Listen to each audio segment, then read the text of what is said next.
सिंदरी बलियापुर में जो घटना घटी रैयतों के साथ पुलिस के सामने कंपनी के गुंडे द्वारा जो हरकत किया देखिए, स्पष्ट कहना चाहेंगे, झारखंडियों के पास ज़मीन है और यही हमारा सबसे बड़ा अपराध है। जब तक ये ज़मीनें हमारे पास हैं तब तक हम लोग इसी तरह मारे पीटे जाएंगे। और सबसे बड़ा दुर्भाग्य है कि हमारे राज्य की जो विधि व्यवस्था है वह लाचार हो चुकी है, गुंडों के आगे नतमस्तक हो चुकी है। ये तो दिनचर्या बन चुका है। ज़मीन अधिग्रहण का मामला जहाँ भी आता है वहाँ हमें लाठी डंडा खाना पड़ता है, वहाँ हमें लात जूते खाने पड़ते हैं। ये दिनचर्या बन चुका है। इसलिए अब इस राज्य को भी आवश्यक है एक काउंटर आंदोलन की, जहाँ चूँकि ज़मीन नहीं बचेगी तो फिर हमारा अस्तित्व ही नहीं रहेगा। हम भूगोल ही नहीं बचा पाएंगे तो संस्कृति और भाषा को कहाँ रखेंगे। भाषा संस्कृति हम पेड़ों में पक्षी बनकर थोड़ी गाएंगे।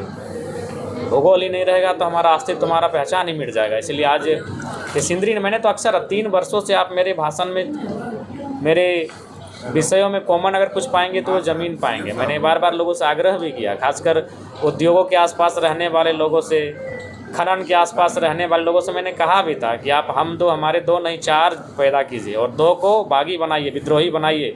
जब आपके सामने इसी प्रकार की आफतें आएंगी तो वो बागी बनकर उनका मुकाबला करेंगे। क्योंकि जिनको आप इंजीनियर बनाएंगे, डॉक्टर बनाएंगे, वो केस मुकदमा में उलझेंगे नहीं, 2 को बागी बनाएंगे। बहुत सारे लोगों ने आलोचना किया, हमारे इन बातों का खंडन किया, तिरस्कार किया, लेकिन आज देख सकते हैं सच्चाई क्या है। हमने स्पष्ट कहा, आज अगर आपको अपनी फसल बचानी है तो घर में एक बेटा को सांड पैदा करना ही होगा। सांड अगर नहीं होगा तो आके कोई भी बैल बकरी आपके फसलों को चर जाएगा। वही सिंदरी की घटना है। तो डीएसपी महोदय से आपने बातें भी की हैं? नहीं, एसपी से बात किया हुआ है। एसपी महोदय से हमने बात किया, थाना प्रभारी से बात किया और हमने स्पष्ट कहा कि अगर पुलिस वर्दी में अगर लाठीचार्ज करती है तो समझ में आता है कि अगर भीड़ अनियंत्रित हो रही है, किसी कार्य में बाधा उत्पन्न कर रही है तो उनको अधिकार है आंसू गैस, रबड़ गोला, लाठीचार्ज करने का। लेकिन उनके सामने जिस प्रकार से कुछ लोगों ने, यानी सेल के गुंडों ने लाठीचार्ज किया है, ये तो शर्मनाक है। ये बिल्कुल प्रशासन के कार्यशैली पर प्रश्न चिन्ह लगा रहा है। और हमने स्पष्ट कहा कि उनको आप सीधे गिरफ्त में लीजिए, नहीं तो फिर ग्रामीण का जब काउंटर करेंगे तो फिर आप उसे हिंसा का नाम मत दीजिएगा। कुछ लोग आपके ऊपर साजिश रच रहे हैं। साजिश रचेंगे, चूँकि 25 सालों में झारखंड की राजनीति में एक सरल विधायक आया है जो अपनी सैलरी को जनता को डोनेट करता है, जो सरल साधारण तरीके से जनता के बीच रहता है। तो राजशाही, आज अगर भगत सिंह भी रहते तो शायद ये आज के लोग उन्हें नहीं पचा पाते। ये साम्राज्यवादी सोच के लोग, ये पूंजीवादी सोच के लोग, ये भगत सिंह को भी नहीं पचा पाते, बिरसा मुंडा को नहीं पचा पाते। तो हम जयराम महतो हैं। विधायक जयराम महतो पर थप्पड़ जड़ने का भी आरोप लग रहा है। महाराज जी साहब, अफवाह है। बेल्ट भी निकाले थे। हम बेल्ट कभी कभार पहनते हैं। वो राज्यपाल महोदय कार्यक्रम था, शर्ट को इन करना था, इसीलिए हमने बेल्ट पहना था।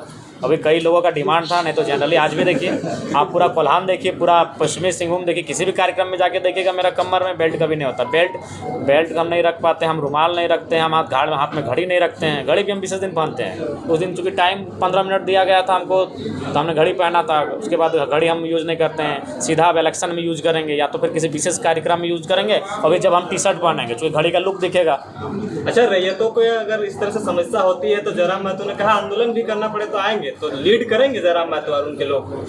अरे भाई, जहाँ भी ऐसा आंदोलन हो रहा है वहाँ लीड जेल भी कर रही है, चाहे रामगढ़ हो, बूढ़ाखाप हो, कोल्हान हो या धनबाद हो, हर जगह तो लीड में हम ही लोग हैं। लीड हम ही लोग कर रहे हैं। कल ही जो आपका बीआईटी में हल जोतने का मामला प्रकाश में आया, किसने लीड किया?